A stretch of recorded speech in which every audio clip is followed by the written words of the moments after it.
Ku izina rya Data n'irya Mwana n'irya Mutima Mweranda, amen. Ene wacu dusangiye ukwemera muri Yesu Kristo, ndabaramukije mu izina rya Yesu Kristo. Nitugire Kristo, tuzirikana ijambo ry'Imana dusanga muri Bibiliya mu gitabo c'ibyakozwe n'abatumwa ku kigabane cya 19 kuva ku karongo ka mbere kugeza ku karongo ka 10. Ijambo ry'umutwe twisunga rivuga ngo Paulo yigisha i Efezi. Mu gihe Apolo yari muri Korenti, Paulo yaciye mu bihugu vya Aziya ntoyi ashika muri Efezi. Ashitseyo asanga abigishwa bakeyi, arababaza ati, mbega mwarahawe Mutima Mweranda mu gihe mwemera? Nabo baramwishura bati, ntitwigeze twumva ko hariho Mutima Mweranda. Paulo abishura ati, none mwahawe ibatisimu igenze ite? Nabo baramwishura bati, ibatisimu ya Yohani. Paulo rero ababwira ati, Yohani yari yatanze ibatisimu y'ukwigaya, kuko yabwira ishengero kwemera uwaje hanyuma yiwe Yezu. Babyumvise baca barabatizwa ku izina ry'Umukama Yezu, aberekeje ko amaboko, Mutima Mweranda aburukirako, baca batangura kuvuga izindi ndimi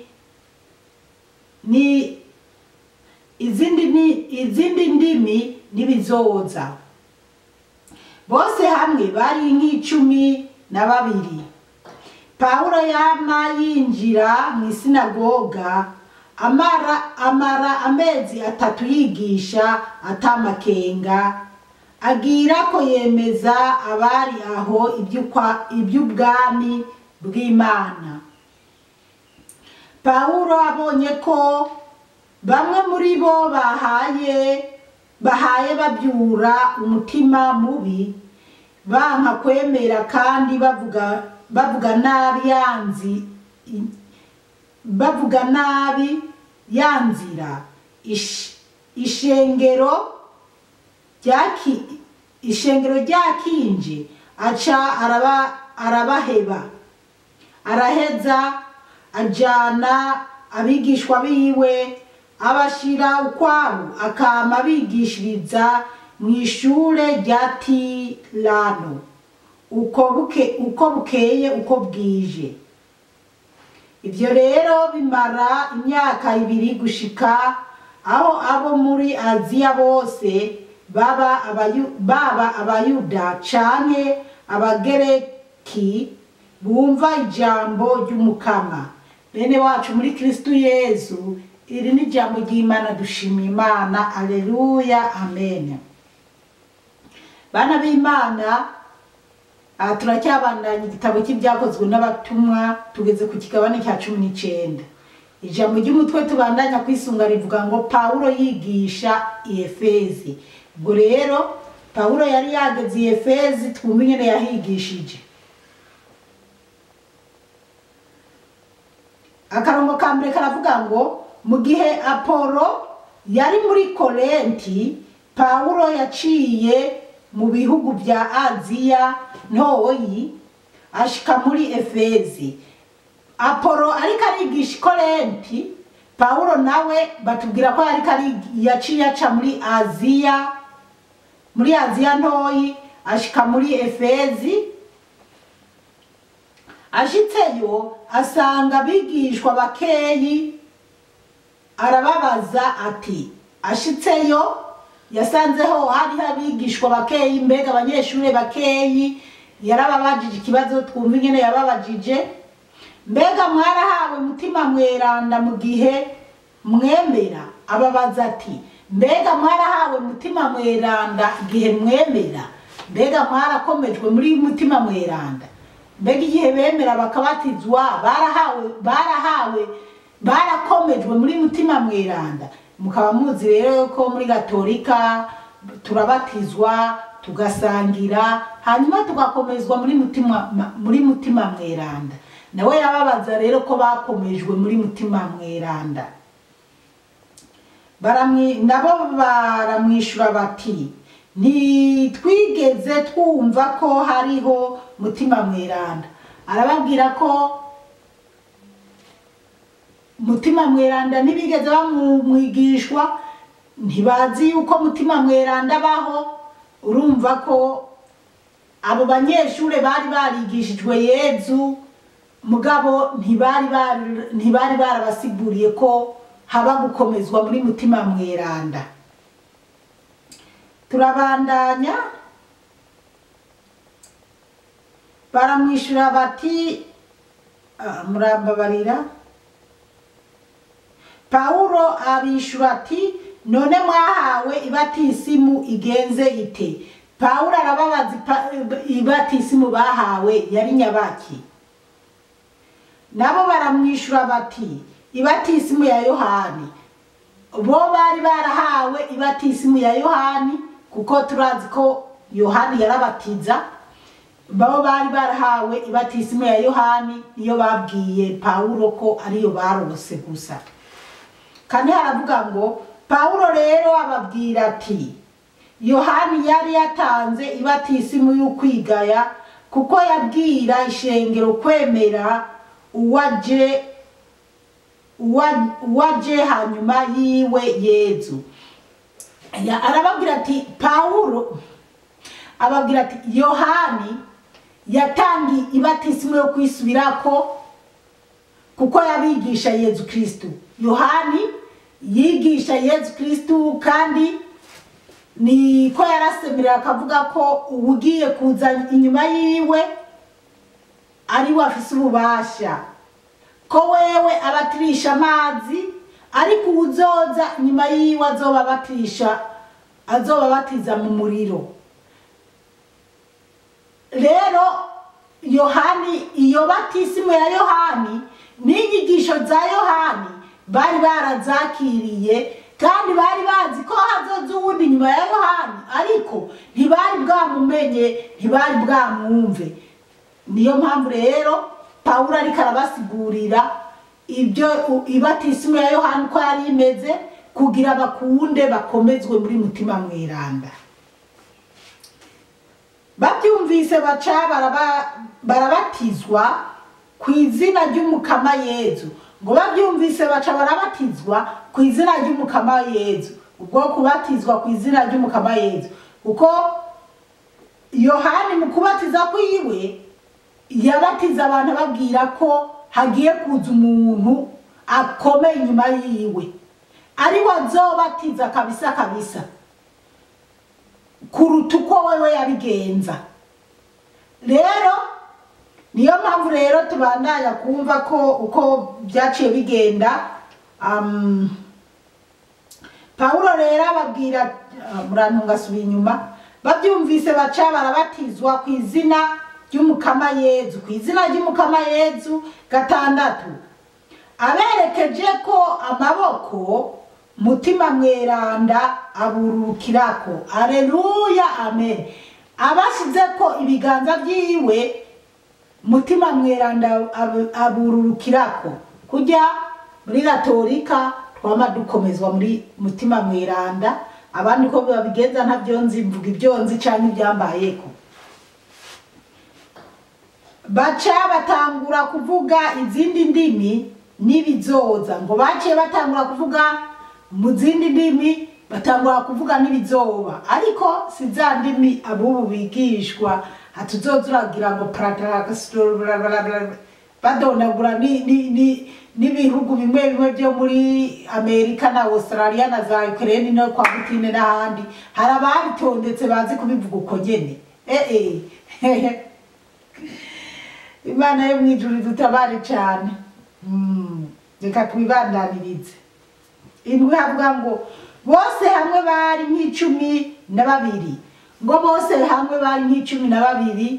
Ubwo rero aba 12 ni nk'aho ari abantu bari Imana yari yatoranirije Paulo kugira baze barakora igikorwa kiza, igikorwa cyo kuvuga ijambo ry'Imana. Ntabwo ari batumwa batoga ubu baca bagenda bitwaje Bibiliya ngo ndakomeye muranunga, baca bagenda bavuga ngo ubu ndakomeye ngo kubera ko ngo nzi ijambo ry'Imana, narigishijwe ijambo ry'Imana, narigishijwe nyimba ari teori. Ugaca usanga rero bariko barajya intama aho kugira babungabunga intama. Imana yo mwijuru iduhe gutahura cyane. 8 haravuga ngo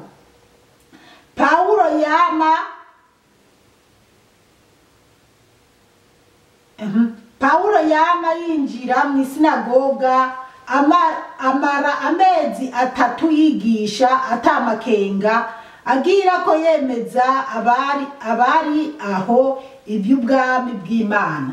Paulo ngo yaciye yigisha nk'amezi 3, yigisha abemera abari mw'icyo gice, abo babyumva kimwe, abigisha ijambo ry'Imana.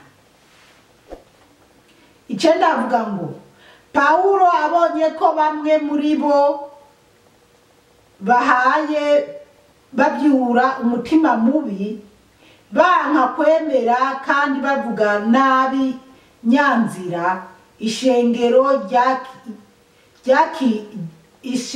ryakinje aca arabaheba.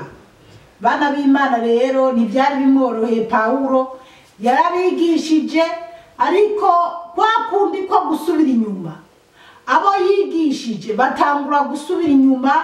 Bamwe muri bo batangwa gusubira inyuma, batangura kuvuga nabi. Hari abantu bigishwa ijambo ry'Imana bakaryemera neza, mugabo hakaza abandi bakababwira ati mwe murahendwa, cyane ati hajya usengera siho vayo, burya kwa nakara umuriro, kwa nakara amavuta, ingo tugende hajya. Rero abo Paulo yari yarigishije barakiriye Yezu Kristo nk'umwami n'umukiza, basubira inyuma, batangura kuza bavuga nabi, batangura kuza batyoza. Na Paulo arabona ko bitoroshe. Reka mbere tuhasubiremo ku 9.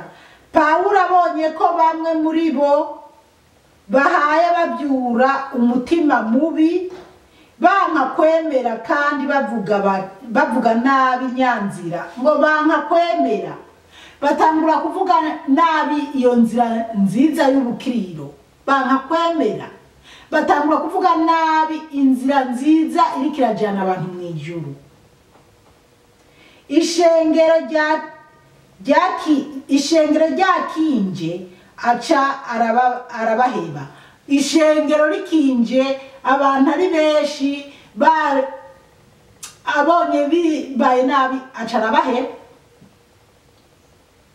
Araheza ajana abigishwa biwe, abashira ukwabo, akama bigishiriza mu ishure rya Tirano uko bukeye uko bwije. Paulo yaciye yijanira babigishwa biwe ngo abajana ngo ahantu ngo mwishure, iri shure bavuga ngo rya Tirano, n'ahantu hitwa Tirano kumbure.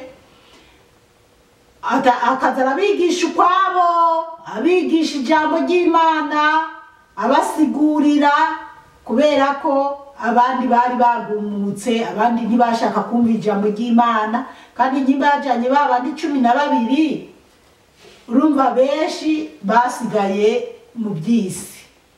Turabe rero ntituze turasigara inyuma ngo dusigare mu byisi, ahubwo tuze turagenda muri aba 12. Imana yo mwijuru duhe gutahura cyane, kuko abana b'Imana benshi bari gusubira inyuma, benshi bariko baragwa mu byobo, benshi bariko barakorokera muri cya kimanga nababwiye nerekwa muri iyi minsi. Kandi mboneyo no gukosora, narumvise ahantu nasanze navuze ngo niyerekwa nagize ngo muri 2013, ahubwo niyerekwa nagize muri 2023.